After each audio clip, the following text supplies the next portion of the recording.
90s Retro Return. If you watched my episode about 90s kids magazines, you'll recall that Sports Illustrated for Kids not only featured mainstream sports, but also focused on sports like skateboarding, snowboarding, and rollerblading.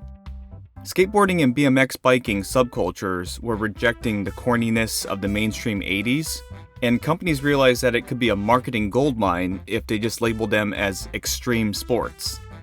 And soon, not only was riding a BMX bike considered extreme, but also eating candy that was really sour or drinking soda with more caffeine.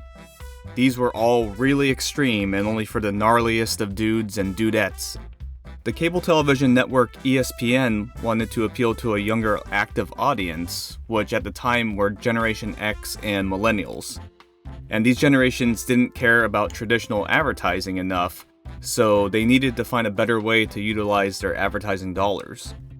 In 1995, ESPN hosted their first Extreme Games in Rhode Island, and it featured events like skateboarding, rollerblading, BMX, bungee jumping, and skysurfing.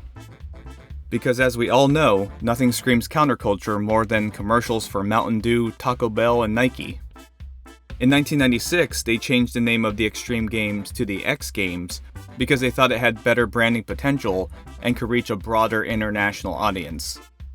Other companies were also slapping the letter X on everything to show how dangerous and edgy their products were, because at any given moment in the 90s, you could walk into a store and buy some Extreme Sour Warheads, Extreme Pringles, Extreme Doritos, Extreme Jello Sticks, Extreme Snickers, Chex Mix Extreme, Mountain Dew Extreme, Taco Bell Extreme Nachos, and an Extreme Gulp.